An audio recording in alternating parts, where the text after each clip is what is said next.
Good afternoon. So good to see everyone here. I am so thrilled to introduce Dr. Corley Dennison. Corley Dennison III served as Vice Chancellor for Academic Affairs at the West Virginia Higher Education Policy Commission and the Council for Community and Technical College Education from 2014 to 2021. Was Vice Chancellor Emeritus from 21 to 23 and returned as Vice Chancellor for Academic Affairs in April of 23. Dennison was at Marshall University for 29 years, where he served in multiple roles, including professor, faculty senate president, assistant dean in 2 colleges, dean of the School of Journalism and Mass Communications, and associate vice president for academic affairs. Prior to his time in higher education, Dennison worked at both public and commercial radio stations in Virginia and Missouri. He received his bachelor's degree from James Madison University, his master's degree from Northwest Missouri State University, and his doctorate from West Virginia University. And it's my pleasure to introduce Dr. Corley Dennison. Thank you for being here. We're delighted to have you. Thank you. It's my pleasure to be here. It's always a pleasure to get back on the Marshall campuses. You know, as Elizabeth said, I was here for 29 years. Of course, I worked with Bert and people, and Marshall's been great to our family. You know, Betty was here on campus when she worked at community college when it was Marshall Community College, and then of course went over to Mount West. So anyway, it's always a pleasure to get back on campus, and I appreciate you all coming and taking some time to listen about my book, which is my first novel, and it's When the Center Held True. But before I start talking about the reading, I want to take a minute to tell you about the cover of my book. There's an old saying that you can't judge a book by its cover, and that's attributed to an 1860 novel by George Eliot entitled Mill on the Floss. Now, what's interesting, excuse me, about George Eliot is that actually George Eliot was a she. Her name was Mary Ann Evans, and she was publishing back in the 1860s when women had a hard time getting published, so she put a man's name on the novel. And that's where the term "can't judge a book by its cover" came from. It was popularized again in the 20th century in a mystery novel called Murder in the Glass, which I don't know what that is. It's by authors Fuller and Rolfe. But while you may not be able to judge a book by its cover, you certainly must market your book with a good cover. What's going to make the reader choose your book off all the other books on the shelf? So you have to have good cover art. I've been working with Patrick Grace at Publisher's Place, and he insisted that I have a good book cover.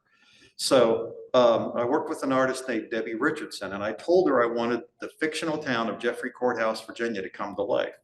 Now, let me just stop there and tell you that in old Virginia, Courthouse is the name of the county seat. So we know that Lee surrendered to Grant at Appomattox Courthouse. They didn't surrender. They didn't sign the ceremony and the surrender document in the courthouse. They signed it in the McLean House, but the name of the town was Appomattox Courthouse.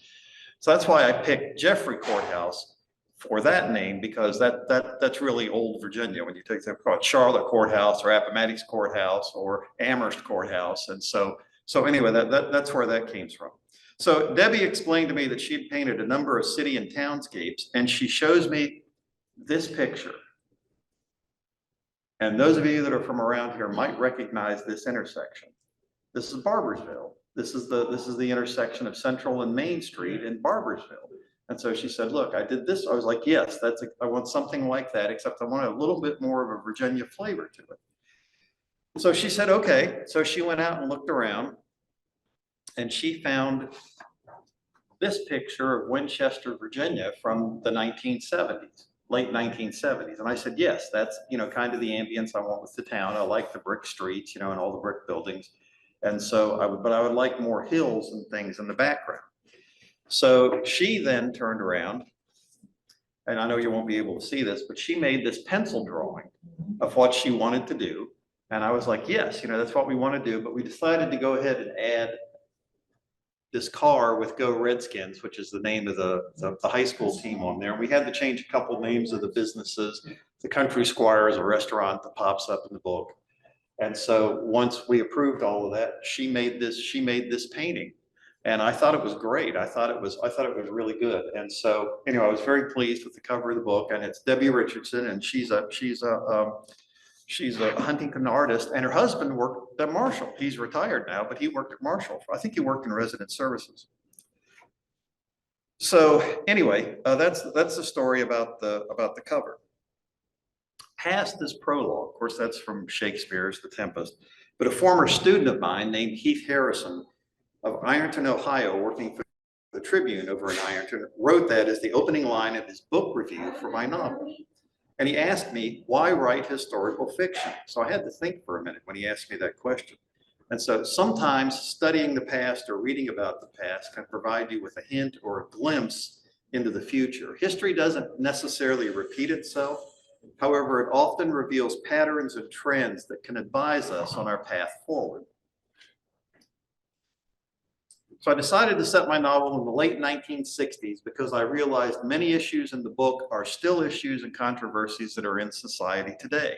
Here's a few examples: race and race relations, voting rights and voting access, school board controversies, and deep cultural divides. These are all issues faced by characters in the book, which are still issues that are relevant today. When the Center Held True is my first novel, it's a coming-of-age story of a young man, Clay Spurgeon, who's white and was born in the fictional county of Thacker, West Virginia. In the summer of 1963, Clay and his family joined the Great Appalachian Migration northward with a move to Ohio. Now, let me just stop there for a minute. If you've ever been to the Campus Mauritius Museum in Marietta, Ohio, I was there and I'm walking around and we went down on the first floor. And all of a sudden, here's this display, and it's the Great Appalachian Migration. And they have this whole story about, people that left Appalachia and went to Cleveland or went to Detroit to work in the factories. I never thought about being, part of a historical movement before, but there it was, the Great Appalachian Migration northward. So they moved to Ohio, where Slim, that's Clay's father, will work for Tyndall Manufacturing, a company that contracts for the U.S. Navy. Later in the novel, the family moves again with the transfer to a new factory being opened by Tyndall in Jeffrey County, Virginia. So that's how he ends up in Virginia. And that's actually autobiographical. I was born in Sutton, West Virginia. My dad was working high steel construction, working on bridges and things. And he decided he was having to travel all over the place. So he was with Babcock and Wilcox. And so he took a job with the foundry, which was in Barberton, Ohio. So we moved to Wadsworth, but with the understanding that we were in 4 years, we were going to get transferred someplace. And so they gave us our choices: Paris, Texas, Secaucus, New Jersey, or Lynchburg, Virginia. And so we ended up picking Lynchburg, Virginia. So that's how I ended up in Virginia. When Clay moves to Ohio, he gets into a number of fistfights because he talks with a heavy Appalachian drawl.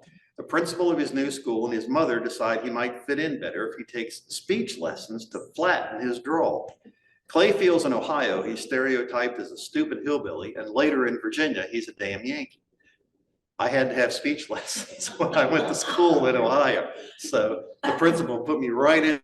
I was getting in all these fights, and they're like, well, let's put him right into speech class. And I remember the first thing we did was say the letter A, over and over and over, and say words that began, Adam, apple, and all these words. And they're telling me to shorten my vowels, shorten your vowels. So Clay is the only child of Marge and Clay Spurgeon Jr., or Slim as he is known. Slim is a 6'7", 255-pound former Marine and a welder. Slim gave up a basketball scholarship in college to go to World War II. He never returned to finish his degree. His one great expectation for Clay is that he will get a college degree and work a good job. When the family moves to Virginia, they encounter the last of Jim Crow or state-sponsored segregation. Clay and his family want to do the right thing, but struggle to find a moral response to an immoral system. One vestige of segregation still in place in Virginia is freedom of choice. This is a law that requires students and their families the freedom to choose where they will attend public school in their home county. In 1968, the U.S. Supreme Court throws out freedom of choice as a de facto system of segregation, writing that the burden of desegregation must shift from the student to the state. So Virginia had come up with this freedom of choice plan, opened, in '54 with the Brown Board of Education and all of that, and that was their way to handle segregation. Everybody could just choose where they wanted to go to school. But of course, what happened is Black students kept going to black schools and white students kept going to white schools. And so eventually the Supreme Court said, hey, you can't do this anymore. And so it was 1968 before Virginia schools were actually 69 before Virginia schools were fully integrated. Clay also plays football and is the starting center on his high school football team. The team becomes a microcosm of the larger struggle to integrate Jeffrey County. Radio plays a big part in this novel as Clay volunteers to do an air shift for a local college station at Mary Anna Randolph Custis College. We had a question earlier, is that a real college? And the answer is no, but it's Robert E. Lee's wife's name. And so consequently, I put that in there is because it would be, emblematic of the Old South. And so Mary Anna Randolph Custis College is supposed to be a selective women's college, emblematic of the Old South. However, through the radio station, Clay lands a part-time job as a stringer for UPI. UPI is United Press International. They're not around anymore. They were a big competitor with the Associated Press back in the day, and then I think they went out of business in the 80s. This places Clay at the center of local government meetings as the county struggles to fulfill the federal integration mandate. The novel opens on the day John Kennedy was assassinated, November 22nd, 1963. Why that day? Because it was John Kennedy that introduced the Civil Rights Bill. It was stalled in a Senate committee with little hope of passing.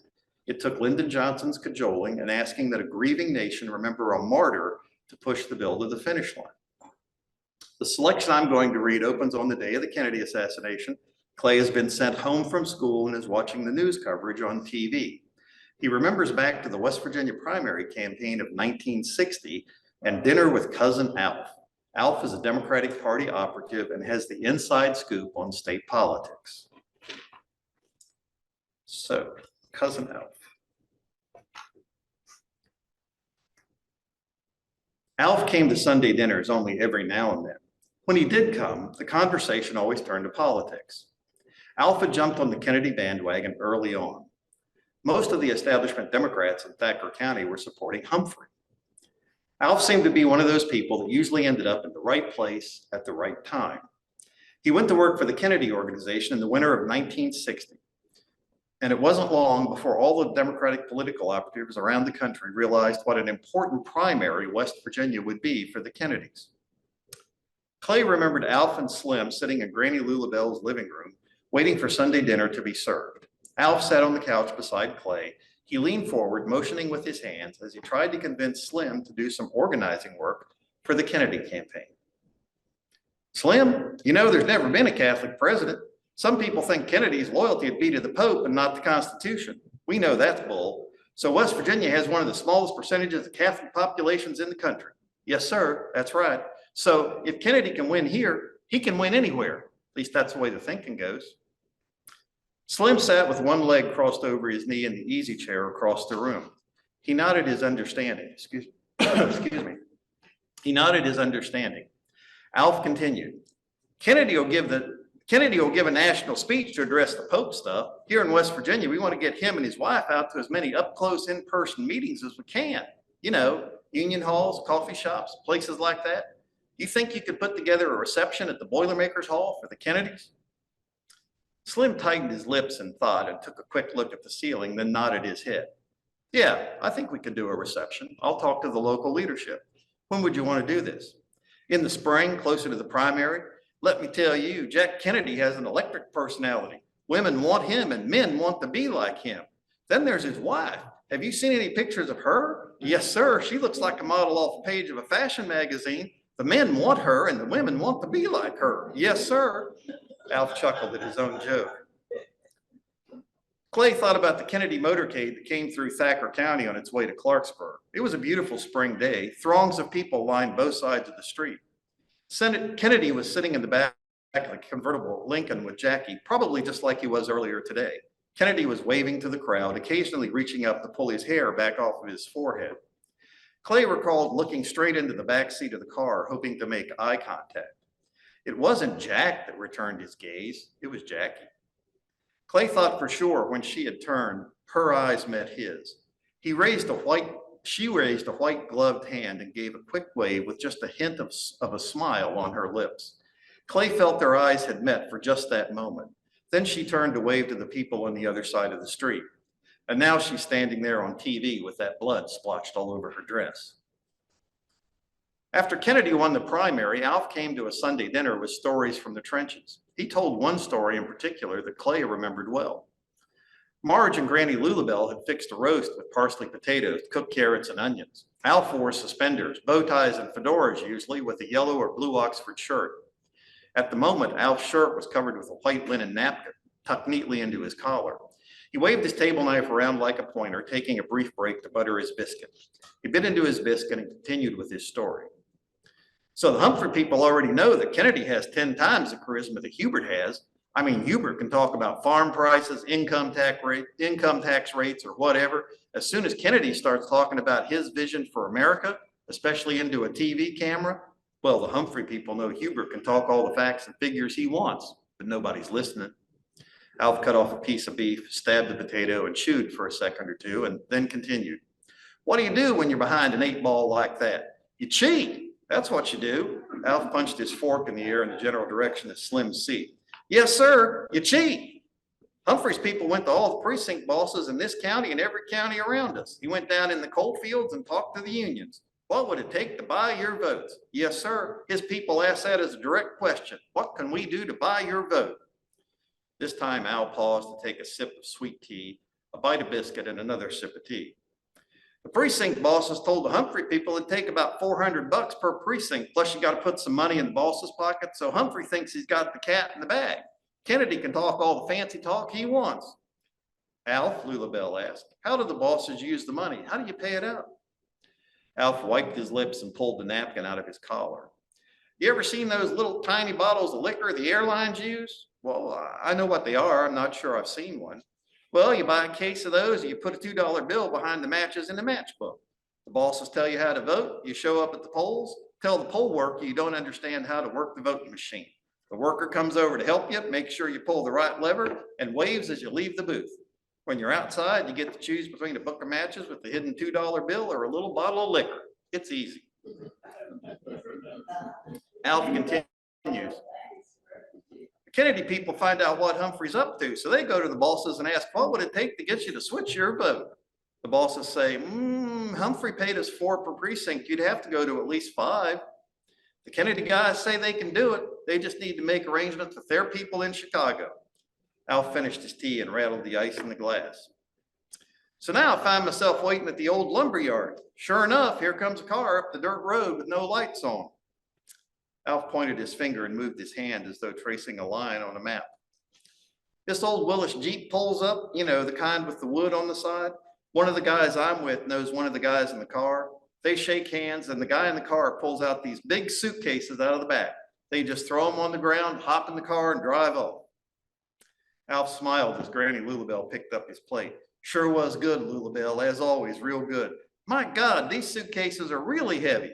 So we opened them up, and when the bosses told the Kennedy people it'd take 5 to buy the precinct, they meant 500. The Kennedy people thought they meant 5,000. There were hundreds of thousands of dollars in each suitcase. Humphrey people never knew what hit them. Lulabelle came back in the room holding 2 dessert plates. Alf, do you want a piece of chocolate pie? Absolutely, I'd never pass up a piece of your chocolate meringue pie, Lulabelle. Alf picked up his fork and paused before taking a bite. Every vote got paid, every precinct boss got paid, every union fund and every teacher's flower fund and every county around here is full to the brim. Yes, sir. He took a bite of pie and smiled like the cat that ate the canary. So that was Cousin Alf. He was sort of a composite character of some of our relatives that I made up. And my dad actually had worked on the Kennedy campaign. My dad was on town council in Sutton, and so he was involved in local politics back then. He worked on the Kennedy campaign. The next 2 segments I'm going to deal with radio. Radio played an important part in Clay's life. He lived in a home where the radio was on for a large part of the day. That part's autobiographical, as my mother listened to radio quite often, especially in the mornings when she did her housework. My mother told me she was listening to a musical variety show on the radio Sunday afternoon, December the 7th, 1941, when regular programming was interrupted to announce the bombing of Pearl Harbor. My mother was 10 years old and didn't know where Pearl Harbor was, so she ran into another room to tell her parents what she had heard. I think my mother came by her affinity for radio from her mother, my grandmother. I remember my grandmother listening to the radio as she ironed or washed clothes. In fact, one of my earliest memories was my grandmother asking me to be quiet or play in another room so she could sit down and listen to her story on the radio. This was the mid-50s, so this must have been one of the last soap operas that was on the radio. It wasn't long before she was sitting in front of the TV to watch As the World Turns, which, by the way, in 1956, As the World Turns became the first 30-minute soap opera on television. They'd been 15 minutes up until then. They were 15 minutes on the radio. And so that carried over to TV, and then they went to 30 minutes in 56. This segment opens up with Marge, who's very musical, practicing on her guitar and asking Clay to practice with her. The session's not going very well, and Clay remembers a story his mother told him about performing on a professional show with some regulars from WWVA's Wheeling Jamboree. This segment is a greatly embellished version of the story my mother related to me when she was asked to flatfoot at a local concert. I picked the Wheeling Jamboree because of its history in West Virginia. WWVA is West Virginia's only clear channel AM radio station and can be heard over most of the eastern US, at least for people that still listen to AM radio. The station went on the air on December 13th, 1926. In January 1933, the Jamboree premiered and soon rivaled the Grand Ole Opry for listenership. In fact, CBS Radio carried the show for several years on Saturday night, the same night as the Opry. So the Opry used to run from something like 7 to 9 on Saturday nights, and then the Wheeling Jamboree was 9 to 11. The Opry might have been 8 to 10 and then 10 to midnight. But the Opry came on right after the Grand Ole Opry. So people would listen to the Opry and then they'd tune over and listen to WWVA. During World War II, Armed Forces Radio broadcast the Jamboree to troops serving overseas. By the early 2000s, WWVA had been purchased by Clear Channel Radio and the format was switched from country to talk radio. The Jamboree had a number of regulars that appeared each week on the show with names such as the Radio Rangerettes, the Sparkling Four, and the Log Cabin Girls. One of the most popular acts was a man named Louis Marshall Jones with the stage name of Grandpa Jones. He had 2 stints on the show, 1936 and 1937, and then he was a frequent guest on the show from 1941 to 1943 when he enlisted in the Army. It was during Grandpa Jones's time in Wheeling that another cast member called Cousin Emmy showed him how to play the banjo in the mountain clawhammer style. And this became a major part of his act, and he played clawhammer banjo on all of his radio hits. Grandpa Jones is the only real name I use in this segment. The other acts I made up. Grandpa Jones would go on to be a regular on the TV show Hee Haw, which was a popular syndicated TV program in the 1960s and the 1970s. Other places I have to explain that. I usually don't have to explain that because people of a certain age watched Hee Haw. People of a certain age watched Hee Haw. And really what it was a country version of a show called Laugh-In, if you remember that, Rowan and Martin's Laugh-In. And they basically took the same concept of Laugh-In and just made it in a country format. Is what they did. And so Grandpa Jones had this regular skit that they used to do every week on the show, and he'd be cleaning the window, he'd be wiping the window, and the faux audience would go, "Hey, Grandpa, what's for lunch?" And he'd take the rag down, stick his head through the window. He's supposed to be cleaning, and he'd say something like, "Squirrel and dumplings with hominy grits and pine nuts." And the audience would go, "Yum, yum." And they did that every week. And so, plus you'd usually do a musical number or something like that. So this segment opens up with Marge and Clay practicing guitar. Then Clay remembers the story Marge told him about getting to flatfoot with the Jamboree stars.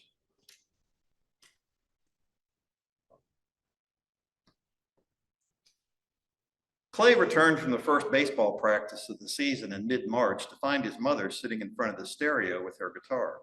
She had just picked up the tone arm from the record. "Oh, hi, Clay. How was practice?" "It was good, I think. I have a real shot at first base, and maybe I can get the pitch, too. What are you doing?"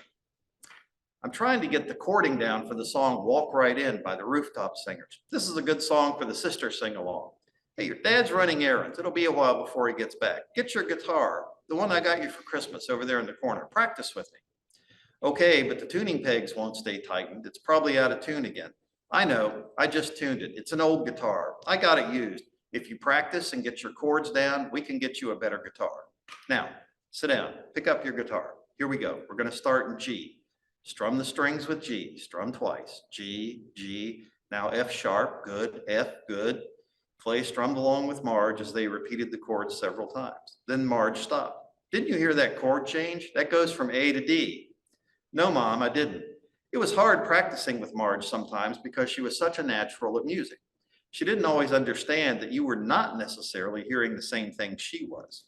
Clay suspected his musical abilities might lean toward his father's skill set than his mother's. Slim couldn't carry a tune if it had a handle on it. However, he was happy to encourage his wife to sing and drink on Saturdays and holidays. Marge told Clay that her one appearance in a professional show had been in 1941 at age 10. The North Thacker town fathers needed to raise money for a new fire truck and managed to land Grandpa Jones with some of his former Wheeling Jamboree radio pedals. Excuse me. Jones agreed to do a charity show and dinner to support the effort. The bill included Grandpa Jones, Sugar and Spice, Fred Baker's Farm Girls, and Jake Luna and his Lumberjacks. Jake decided it would be a nice touch to have a few of the local girls do some flat footing during one of his hoedown numbers. Marge had learned to flat foot about the same time she had learned to walk. She was one of the lucky girls picked for the show. When the big night came, the high school gym floor was crowded with tables and Jamboree music fans. People came from as far away as Clarksburg to see the show.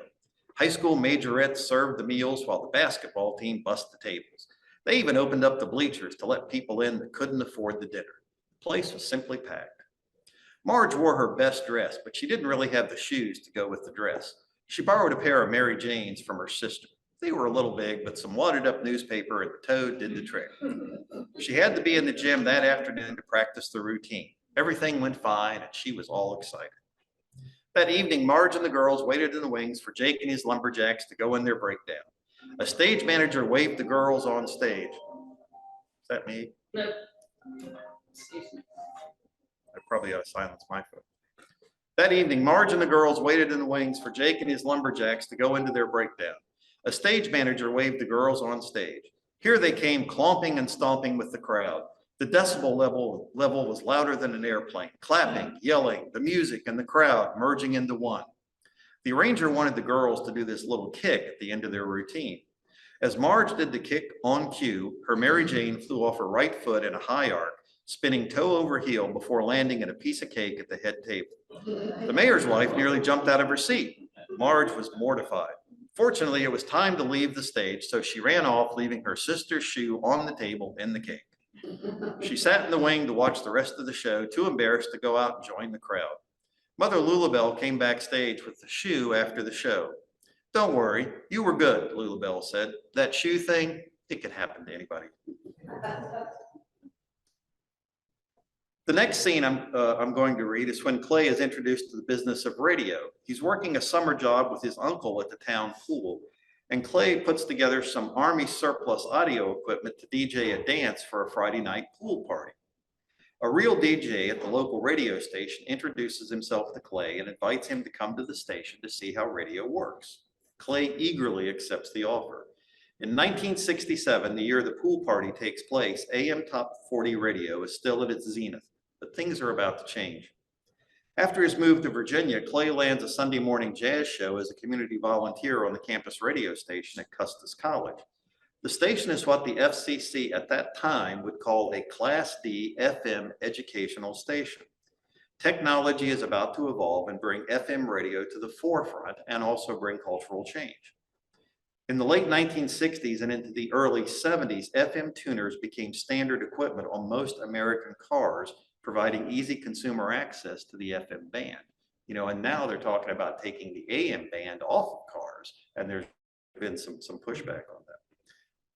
President Lyndon Johnson signs the Public Broadcasting Act of 1967. The act creates the Corporation for Public Broadcasting that in turn creates NPR and PBS. A number of the small Class D educational stations, similar to the one where Clay is doing his Sunday morning air shift, received government funding and power increases to become the foundation for NPR. Clay is unaware of all this during his summer of 1967 when he steps into the small AM station in North Thacker, West Virginia. He's just trying not to look too excited as DJ Pete Iman shows him how to work the equipment at the station. Clay hung out at Brad Terrence's house until about 9 o'clock or so when he called Pete to tell him he was coming over to the station. Pete directed Clay to a back door where he said it would be propped open. Main Street of downtown North Thacker was literally carved out of the side of a hill. The buildings on the west side of the street were overshadowed by a steep rising ridge the locals called Town Hill. If you went around to the end of the block, there was a very narrow alleyway between the back of the stores and the hillside. An old cut stone retaining wall seemed to groan with the weight of the hillside behind it. The brick alley was just wide enough for the trash cans and for the back door to fully open. Clay saw the light emanating from the open door spilling onto the bricks of the alley floor. He stepped into the station and heard someone talking. As he moved past the pool of light in the doorway, he pulled the door shut. There were 3 interior windows on the right side of the hall. Each window revealed a studio. The first 2 windows were dark, but at the third window, he could see Pete flipping a switch. The sound of Jefferson Airplane's Somebody to Love filled the hallway. Pete waved his hand for Clay to come in as he hung his headphones on the mic stand. Hey, welcome to the Saturday Night Rock and Roll Show. You got the beat with Pete on 1420, the station for all the hits. This is pretty cool. Clay tried to take it all in without looking too excited. Pete sat in front of a steel gray console with 10 black knobs across the front. A turntable was at each side of the console. A rack with 45 RPM records and what looked like tape cartridges sat between the turntable and the console on one side. A phone and a reel-to-reel tape recorder sat between the console and the turntable on the other side. Pete held up a record to get Clay's attention. Let me show you how to cue up your records so there are no delays in your show. Pete placed a record on the turntable. Okay, this knob or potentiometer or pot, as we like to call it, this controls the volume. Turn it all the way to the left until it clicks. This is called cue. Clay raised his eyebrow. He just realized what cue on the audio console at the pool was. Pete continued. Cue mode puts you over to another speaker that is off the air, but you can hear it. Now look at the turntable. The lever there that looks like a gear shift, put it in neutral. See, that lets you freely spin the turntable. Put your tone arm on the record, turn the turntable until you hear the first sound on the record. Once you hear that first sound, turn your turntable back 1/2 turn. Clay nodded his head that he understood everything so far. The Jefferson Airplane song was beginning to fade. Pete simply threw the switch on the console, then on the waiting turntable, and right on cue, Friday on My Mind started playing over the air. See, easy peasy. The phone rang. Excuse me, it's the request line. Pete reached over to the reel-to-reel tape deck to push a red button. The reel started turning slowly. He picked up the receiver. 1420 request line, you've got the beat with Pete. Hey, we got a party going here. Can you play Arthur Conley, Sweet Soul Music? We sure can. We'll get that on right away. You're the best, Pete. Pete hung up the phone, stopped the recorder, turned the knob on the console to the left, put it in cue, wound the reels backwards until he heard the start of the phone conversation. He turned the knob up before going to the record rack, thumbing through the records to find Arthur Conley. Old Arthur's just about off the top 40 list this week, but we could play him a few more times. Pete queued up the record, waited a moment until the easy beat started to fade, then hit start on the tape deck. The phone conversation played on the monitors and over the air. And at "You're the best, Pete," he pushed the start button on the turntable. That's how it all works. It's just a matter of timing and knowing what's coming up next. Do you ever get to play what you want, or do you have to stay on the top 40 list? I stick to the list till about 10:30 or 11. Then I start adding things I like, or at least I think the listeners will like. You can't get really weird and play far out stuff, but I'll slip in some album cuts, especially from the big groups, you know, the Beatles or the Stones. How many people do you think are listening? Hard to say, a few hundred, maybe more, maybe less, I don't know. I mean, we're the only game in town. Some people will tune to the clear channels, but we're easier to find. You can get country music out of Clarksburg, so we're really the only pop station at night around here that's easy to find. Clay stayed till the sign off at midnight. Pete seemed open, friendly, and willing to share what he knew about radio, and even invited Clay to come back anytime.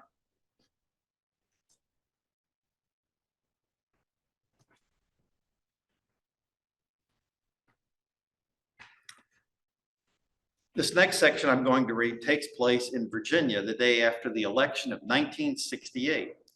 1968 was perhaps the most turbulent year in American history since the end of World War II. Historian John Meacham says that 1968 was the first time all Americans could vote freely and openly in a national election. And this was a direct result of the passage of the Civil Rights Act of 1964 and the Voting Rights Act of 1965. The race featured Democrat Hubert Humphrey against Republican Richard Nixon. The Vietnam War had deeply divided the nation. Robert Kennedy's assassination had thrown the Democrats' nominating process wide open, and the party split into two factions over the war in Vietnam. The Democratic convention was a mess as civil unrest, protests, and violent riots played out nightly on national television. Republican Richard Nixon ran on a platform of law and order and asked for support from the silent majority. Out of this turmoil rose a third-party candidate, George Corley Wallace. I don't know if he's related or not, but his middle name is Corley. George Corley Wallace. He was a rabid segregationist who ran on a platform of states' rights.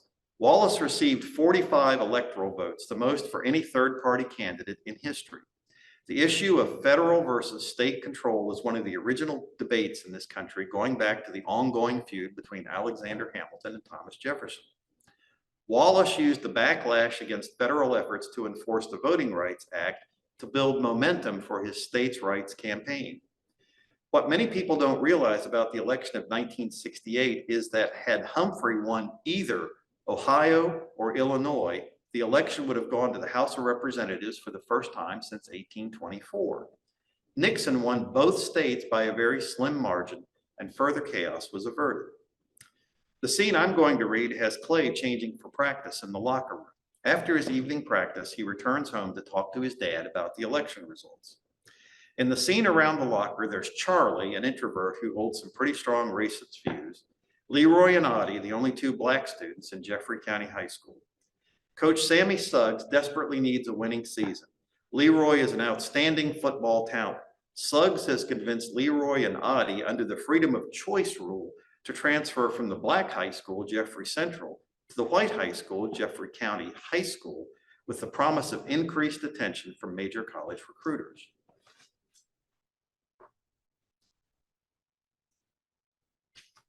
Clay had stayed up late to watch election returns and went to bed after midnight, not knowing who had won. During lunchtime, Principal Lee announced over the PA system that Humphrey had conceded. Richard Milhouse Nixon would be the next president of the United States. Later, when Clay was putting on his pads for the Wednesday night practice, Charlie decided to offer an opinion to the group. Damn, I thought George Wallace was going to win that election. It was the first time Charlie had said anything to Clay, Leroy, and Audie in weeks. The three exchanged glances at one another before Clay responded. Charlie, Wallace only got 45 electoral votes. He was a long way from winning the election. Charlie didn't look at Clay as he jammed his foot into his uniform pants. It just ain't right. Something's wrong. Everybody I know wanted Wallace to win. Charlie, Clay slipped on his practice jersey over his shoulder pads. There's 50 states. Wallace won 5. Wallace didn't even win Virginia. Well, Wallace is the only one who understands states' rights. You watch. He's going to run again, and next time, he's going to win. Charlie grabbed his helmet by its face mask and pushed his way past his locker mates. Clay and Leroy smiled as they exchanged knowing glances. The chill in the air and the rhythm of practice were both brisk as the team moved through its paces. Suggs seemed happy with the players' efforts and let them head to the locker room without running wind sprints. Clay was home by 9 o'clock. Slim was sitting in his chair, smoking and reading the evening paper as Clay walked through the door. Hey, Dad, what do you think about the election? No big surprise. Nixon ran a good campaign on law and order and silent majority. 6 years ago, after Nixon lost the California governor's race, he said you won't have Dick Nixon to kick around anymore. Well, here he is. Humphrey did better than I thought he would. Yeah, after Chicago, I didn't think old Hubert had any kind of chance. If he'd have had 2 more weeks, he might have won. Dad, I was surprised at the number of people at school who thought Wallace had a chance of winning. I'm not. Wallace played the race card and he won those 5 deep southern states. Those states used to be Democratic, well, Dixiecrat states. Not so long ago, those people would have voted for Humphrey or whoever the Democrat was. Now they're going to punish the Democrats and Johnson for the Civil Rights Bill. I saw where Johnson told somebody that because of the Civil Rights Bill, the Democrats might lose the South for an entire generation. I think he's right. Dad, on the way home, I heard on the radio that Humphrey lost Illinois by a hair. If he'd have won there, the election would have gone to the House of Representatives for the first time since 1824. Slim pounded his cigarette into the ashtray. That's funny. because it was Illinois that gave Kennedy the White House over Nixon in 1960. And now 8 years later, Nixon's in the White House because of Illinois. Slim reached over to a drink of bourbon and water sitting on the table by his chair. He grabbed the glass and threw the last of the amber liquid to the back of his throat and let out an audible, then put the glass back on the table. You know, I think Wallace had planned on winning enough electoral votes to throw the election into the House. I think he likely thought there would be plenty of Southern congressmen to support him, and he'd have the bargaining power to make some kind of deal. But Nixon won Illinois, so now we'll never know. That's kind of scary. Yeah, it is. I guess Tricky Dicky Nixon's better than Wallace. What do you think Nixon's going to do about Vietnam, Dad? Who knows? He has a secret plan and we're supposed to trust him. Well, Dad, I'm really tired. I didn't get a lot of sleep last night. I'm going to go upstairs to call Deanna and then go to bed. Good night. Night, son. See you tomorrow. Sleep tight. Don't let the bed bugs bite. The novel concludes in the years 1969 and 1970. Both are turbulent years in world and national affairs and in the local setting of rural Jeffrey County, Virginia. Hurricane Camille hits the area with a vengeance. Slim has a life-altering traffic accident, and Virginia schools fully integrate. Mandated integration sparks demonstrations and even a riot at Jeffrey County High School. Clay faces and makes moral decisions that require his values to hold true. Clay literally must fight for what he believes is right. It is a time when the center held true. Thank you.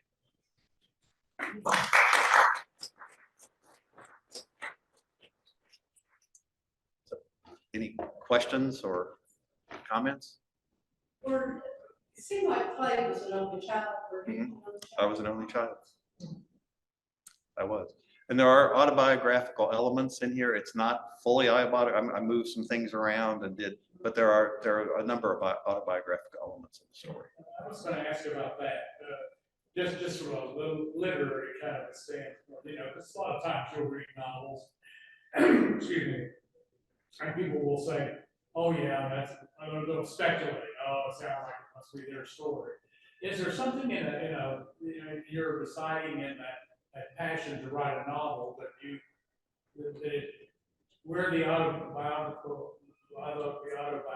part, you know, how did it, or does it become just a you know, a tool, a method that you might use? Or I made it more of a tool, you know, the kind of the idea that, well, so the high school that I went to, we got hit with the integration mandate in my sophomore year. And so we were forced to integrate. There was a lot of rough current, there was a riot at the school. Somebody put a bomb in a bathroom, you know, those kind of things. And I always thought that was a story worth telling, but you know, that was and so that was the genesis of the story. But then, for example, I was not a news reporter. I didn't get a stringer's job in high school, but I had him get that job so that he could be at government meetings and things like that, where you could get some of the background about what was going on with the story. So I sort of used the story as a basis, but then would embellish or invent things as I went along to be able to portray the story. now, did the story unfold for you, or were you? Because I was just struck by, you know, when you first, like, at least the way I was when reading a novel, I don't usually think of scenes, even though I've had a theater background. You know, you probably would, but did you see the whole when you first started, or did it unfold? I saw if I think a good analogy would be I had the joists and the rafters, and you know, I had that in place, but I hadn't filled everything in. So I mean, I had the timeline, and I had the major events in the story, but then I went back and filled some things in. Thank you.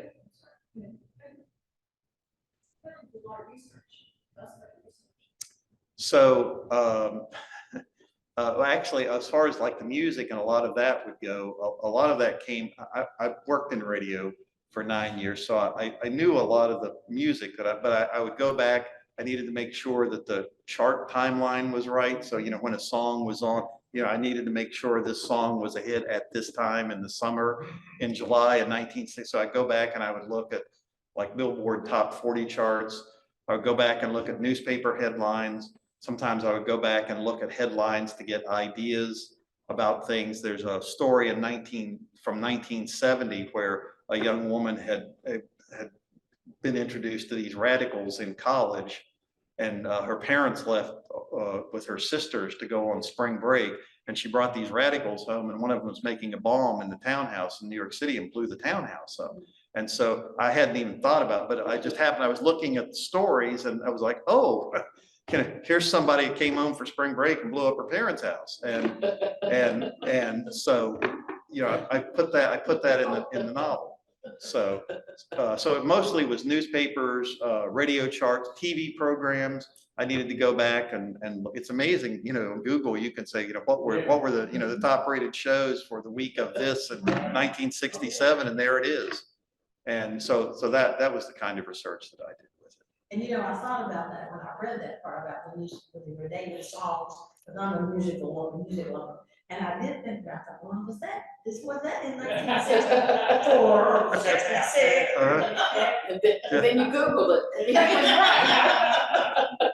Yeah, and the scene with the Beatles and the neighbor girls, I got that from her. I was one of those.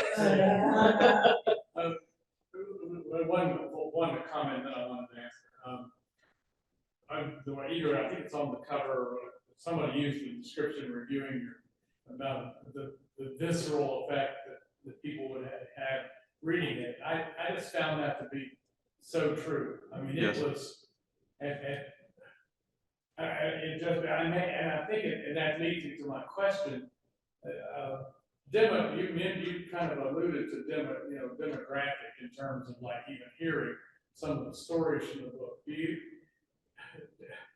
you think the appeal of the novel and what it might be helpful for and be about has that demographic difference? I mean, here I was sitting reading it, and I thought, well, I was just engaged because that was my. Those were my years, you know, and what about, somebody else looking at the, what kind of the moral issues in which you. Am I making sense? Well, if I understand your question, I mean, I think. That's a good question. Yeah, it's a good question. I think the moral issue is the crux of the book, and that, Clay, who's just 17, has to start making moral decisions about what's right, and what's wrong. And so that, is the crux of the book. And I think, again, for people our age, we would remember that time and the visceral feelings that we had. And I'm hoping for younger people that would read the book, they would understand, there's so many things they take for granted now that like, for example, I have a scene in the courthouse at Jeffrey County where Clay discovers that the colored entrance is in the back of the courthouse. That was actually, I mean, in Virginia, the county where I live, that was actually the case. There was still the colored. Now that system was breaking down, but it was still there. They still had the colored water fountain and the colored entrance, and all of that. And so that was very shocking to me when when I was living in Sutton, there were just a couple of black people in Sutton. The Stumpy character early in the book is based on a character at Sutton, and I didn't understand at the time, but he was suffering from PTSD. He'd been a combat veteran in Italy, and my dad was a combat veteran in the Pacific, and so my dad used to have great sympathy for this gentleman, and I never understood it, because as a child, I just sort of thought, he was just, kind of a loser and just sort of walking around. He sort of worked odd jobs, and he drank a lot. But what my dad understood was that he had never come home from the war. And so my dad understood that, on some level, and I didn't as a kid. But my point, that was about the only interaction I'd ever had with, somebody from a different background than me. And then, when we get to Virginia, and some of the counties are 45% black, and that was a cultural shock to me. Thank you. What about the scholarship to college to play football and to start or to work on craft or the college radio station? Is that pretty much parallel with your experience? I wanted a scholarship. The beauty of fiction, you can rewrite your past. Yeah, no, I did play freshman football in college. And they still, at Shepherd, actually, then I transferred at Shepherd, then I transferred to James Madison, and I worked out with the team for a semester at James Madison. But the magic was kind of gone at that point. As a matter of fact, I'd found radio, kind of got caught up in that, and so. You must have taught your son well, because he started Marshall University. Yeah, right, he was a long snapper, right? That's right. So. Where did beautiful Betty come into the story? So we were actually a radio romance. We met at a radio station in Virginia. So I was actually working an all-night jazz show for this after I graduated at James Madison University. And this guy called me up and told me he was starting a new AM radio station in Amherst. He said, someplace you never heard of, Amherst, Virginia. Well, that was the town that I lived in or was nearby in Virginia. And so I started at the radio station there, helped them get that station on the air. And Betty showed up and started selling ads and doing what they call the logs, where you have to track all the advertising. You have to, you have to make sure that the ads get played so many times at a certain time. So she was doing that. And so, I wrote the and commercials wrote the and you produced them. There you go. so, and the rest is history. Radio romance. That was what, 50 some years ago. So. And tell us about your sequel. Can you talk about that yet? So I'm writing a sequel. I'll tell you something, and I'm revising it as we go. So there are things that are changing. But I wrote a sequel, and I just finished the first draft of it. Clay's back in here again, and it's 1976, and he comes back to North Thacker, which is kind of based on the phone call that I got from the gentleman that called me up and asked me would I be interested in helping him put a station on the air in Amherst, Virginia, and so it's kind of based on that. But while he's there, of course, he's covering news. I'm also getting the Flatwoods Monster, the story about the UFO incident in Flatwoods, which of course, everybody in Braxton County, I mean, everything, they know that story, frontwards and backwards. And so, but the idea is the national media comes in, and so I get into things about national news coverage and Appalachian stereotypes in the news coverage and that kind of thing with the story. So. Can you tell us what inspired you to begin writing? And when did you first think that, I often thought, gosh, he's so cool writing, but I don't know. But no, I'm not a writer, but, I'm just so impressed by you. It's a great. So I was in radio, and of course I was writing commercials and writing, writing scripts for documentaries or longer news pieces and that kind of thing. And so we went out to Missouri. I actually got a job at an NPR station in Maryville, Missouri, which is up in the northwest corner where Iowa, Nebraska, and Kansas come together. And just let me just do a little aside there. We didn't know anything about it. So Betty and I went to the almanac, and this is before Google. So we went to the almanac and we looked at the mean temperature in Virginia, which was 50. We were living in Virginia, which was 51 degrees. The mean temperature in Missouri was 50 degrees. So we thought, it's not, it's not, well, 0 in the winter, 100 in the summer, you get a mean temperature of 50 degrees. And we had 32 days below 0. I don't mean it just went below 0. It never went above 0 for 32 days. And so they used to have to run nitrogen in the transmission line so that ice wouldn't build up to get the water out, so that ice wouldn't build up inside the transmission. People, would plug their cars in that had they plug their cars in, so a little battery would run, a little pump would run the coolant so it wouldn't freeze. And so where I was going with that is that, so what are you going to do when it's January and it's 17 below 0? You take classes. Because we could, as Betty was working at the writing center, Betty actually got a job as a teaching assistant for a master's degree, and she was working in the writing center, and I was working at the radio station, so they had a tuition waiver for us, so we could take our classes for free. So we both decided to do our master's degree, and at that time, the only thing I could get at it was English with speech communication emphasis. So Betty and I were both English majors, And so I started reading Stephen King, not Stephen King, Stephen Crane, yeah, could have read Stephen King, but Stephen Crane, Ernest Hemingway, all these, so we're primarily American authors. And I was like, John Dos Passos, particularly I read the John Dos Passos trilogy, and I was like, I'd like to do this someday. And so that kind of planted the seed. Of course, I left Northwest Missouri and came to Marshall in 1985. And worked on my doctorate. We had 3 kids. We did the Little League. We did all of that. And so it's something that had sort of planted the seed. However many years ago that is, 40 some years ago. And I knew as soon as I had the time, I wanted to try to write. So that's where that came from. And so how long did it from start to finish, do you think? It was less than a year. Wow. Mhm. So I got I think I got the first draft finished in about 7 or 8 months.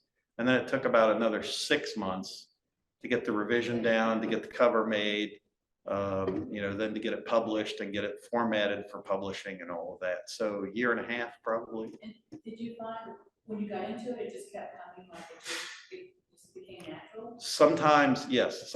Sometimes you can get into a flow and things just start coming and and then you kind of have to write and then go back and see if you think it's any good or not, because it's just coming. And other times it doesn't work so well. But there were also, I'd been carrying this story around with me for a while. So there were other things, I'd already kind of worked those out, and those scenes kind of came more naturally. Now the sequel that I'm working on, I didn't have that story other than sort of a basic template. I didn't have that story in my head like I did this one. That date that you hope to publish? I hope perhaps toward the end of the year, or maybe next year sometime. I'd like to, of course, I've got to get it. Well, I'm going to shop around, see if I can. I used a local publisher, and that was fine, but there's not a lot of distribution with the local. So I'd like to try and get a little larger publishing company and see if I can get more distribution out of it. So. I thought it was great. I didn't see it. I was a fiction. I got a grip. Well, thank Good you. hard to put it down. Kind of reminded me of the cross between Carter Taylor Stevens writing and Homer Hickam. Yeah. So that's my, Yeah, Homer, good. Yeah, Homer. Yeah. Well, there's 2 stories. First of all, Carter Seaton was extremely supportive, and she read the book, and she had the talk show on the cable system, and she invited me over to do the talk show, and she invited me to do a reading. I actually did my first reading because of Carter's invite, so I've always appreciated her support. And then last May, Betty and I got invited to the Young Writers Workshop over at West Virginia State, or no, at University of Charleston, UC, University of Charleston. And so we were over there, and it turned out Homer Hickam was the keynote speaker, and he gave a great speech. And then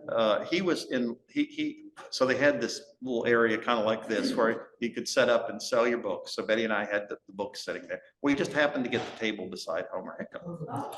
So we were talking to some of their people. So he was here. He actually was here. While he was here, he's going to go down to southern West Virginia. They're looking at a sequel to Rock 'Em Boys. And so they were looking at places they could possibly film. And he had this producer with him who also is an actor, who in fact said, well, I'm going to be on NCIS this Tuesday. It was like, look for his name. And so we were talking.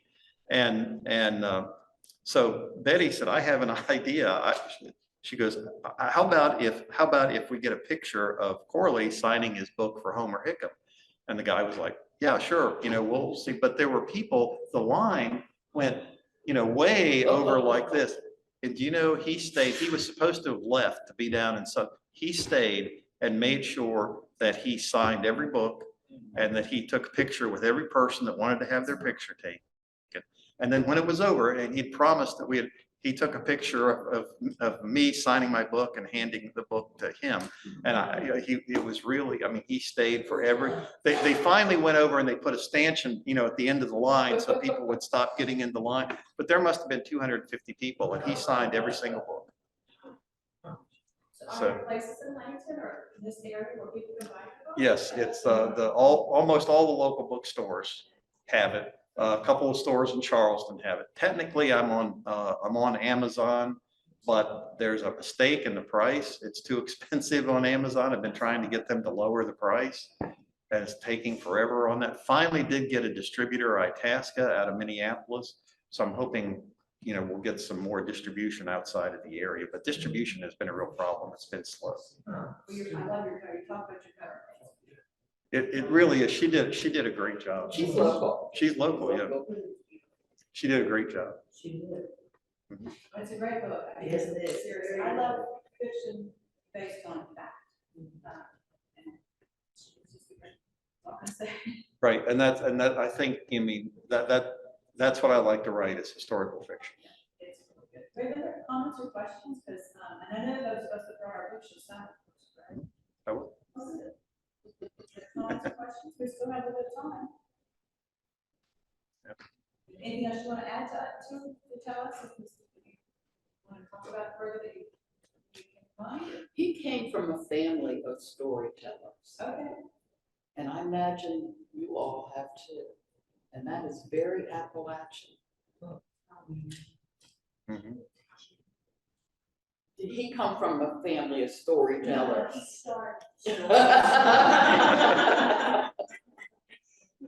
So Betty and I met in Virginia. And so it was, I remember it was September, and it might have been early October. I think it was late September. And so my grandmother, my uncle couldn't come to our wedding. We just got married. My uncle couldn't come to the wedding because he was finishing his master's degree. He was a teacher. He was finishing his master's degree, and they had scheduled comps on the same Saturday as our wedding. So he was very apologetic, but we said, it's okay, we'll come over and, we'll come over and visit. So, Betty hadn't been through West Virginia a lot. So this was before they finished the interstate. And so, you had to get off at Sam Black Church there. And so going up to Sutton, you had to go on Route 20. You had to go on Route 20, and then what was it? And it eventually got up to 19, old 19, not new 19, And so I'm zipping along there, and we're in Charmco, West Virginia, and I look over and Betty's, about as green, her face is almost Marshall green. So we had to stop in Charmco because Betty was car sick. So we got back in the car. So we're driving, and we finally get to Sutton, and so we're late getting there. And so my grandmother, comes running up, and she's like, we've been waiting for you to get here. I was like, I know, we had a little trouble, but we're fine. We're here now. And she goes, well, I fixed a special meal just for you all. And I was like, oh, I called my grandmother Gigi. I was like, oh, Gigi, well, what'd you fix for us? And she said, squirrel and dumplings. Betty was like, I could see Betty's face. And so Betty was over there. And so she was eating so after we finished the meal, my uncle leaned over and put his hand on her shoulder and said, let's go four-wheeling. So that was, I think they were playing tricks on me. That's hilarious. so that was her introduction to it. So needless to say, we went back to the hotel and she went right to bed. Isn't that what we call baptism by fire? Yes. Quickly immerse into the culture. It's not that much at all. It's different. What it is. Very, Yes. She grew up outside of Washington, D.C. Oh, very good. Yes. So, So it was Betty, you were like, you said she was kind of your editor. yes, Betty did a lot of editing. Betty probably read the book as many times as I had. She did. And, of course, she was an English teacher, so she was a pretty good editor. So. Did she give you suggestions as to changes? And if so, were you okay with it? From time to time, and especially for like Deanna, like when Deanna and Clay were getting ready to go out on a date, I would check with her and say, okay, this is what I have, is this what you would have been wearing in 1967? So. It's great success so far. We're excited for it. So we come back and your sequel is coming. Sure, be glad to. All right.